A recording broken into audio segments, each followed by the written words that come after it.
मानस श्रृंखला में आज का विषय चिंतन मनन। व्यक्ति भोजन से पुष्ट हो ही ये जरूरी नहीं है। पुष्टता के लिए अच्छा पाचन आवश्यक है। पढ़ना सुनना व्यक्ति को गुणवान बना दे ये भी संभव नहीं है। उसका मनन जरूरी है। मनन ही व्यक्ति के मन को प्रभावित करता है, उसके विचार तंत्र को परिष्कृत करता है, व्यक्ति का विकास करता है।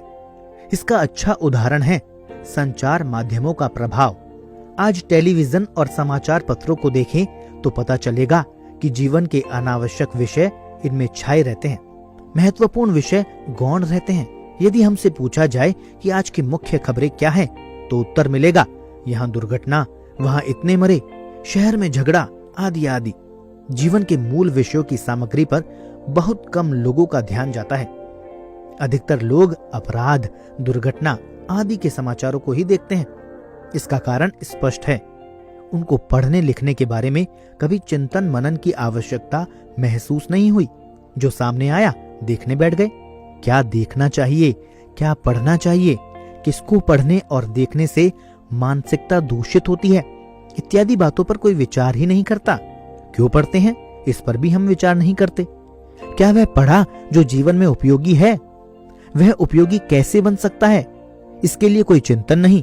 फिर आप ही बताएं कि हम क्यों पढ़ते हैं, क्यों देखते हैं, क्यों अपने मूल्यवान जीवन का एक बड़ा भाग इसके लिए व्यर्थ करते हैं। क्या यह समय वापस लौट सकता है?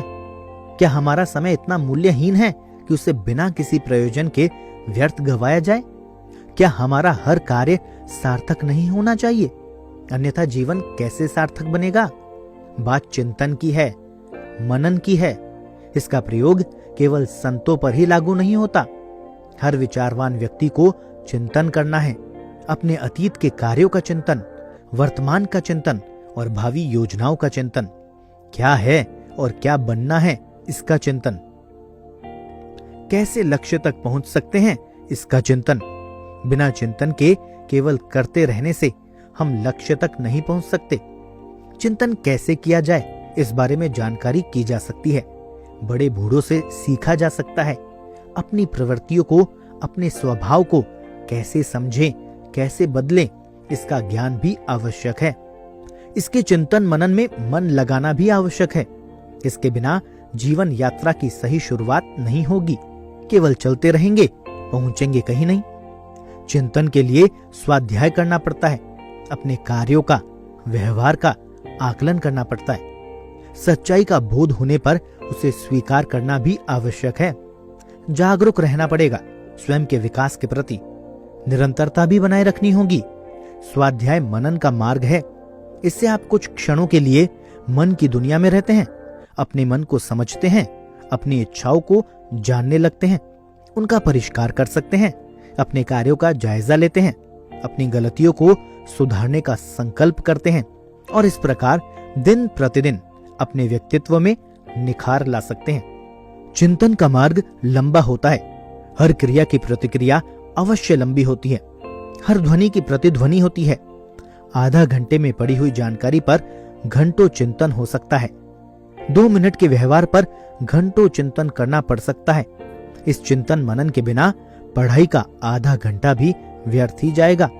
2 मिनट का व्यवहार आपकी सामाजिक छवि को प्रभावित कर सकता है। अनावश्यक विषयों पर ध्यान नहीं दे, समय व्यर्थ नहीं करें, घटिया स्तर की सामग्री नहीं पढ़ें और न देखें, तो भी हम बहुत कुछ अच्छा बचाकर रख सकते हैं। मन भी दूषित होने से बचेगा। घटिया सामग्री कुछ पल के लिए आकर्षक लगती है, किंतु हमें विकास विरोधी धारा में ले जाती है, हमारी मानसिकता की पवित्रता को घटाती है।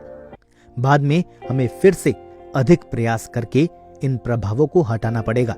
क्योंकि हमें आगे जाना है, अपने व्यक्तित्व का विकास करना है, अतः जो कुछ दूषित है उसे ही हटा ले तो बहुत है। नया दूषण क्यों जोड़ें? हमें जागरूक रहना है तो नए विचार हमारे विचारों में प्रवेश नहीं करें।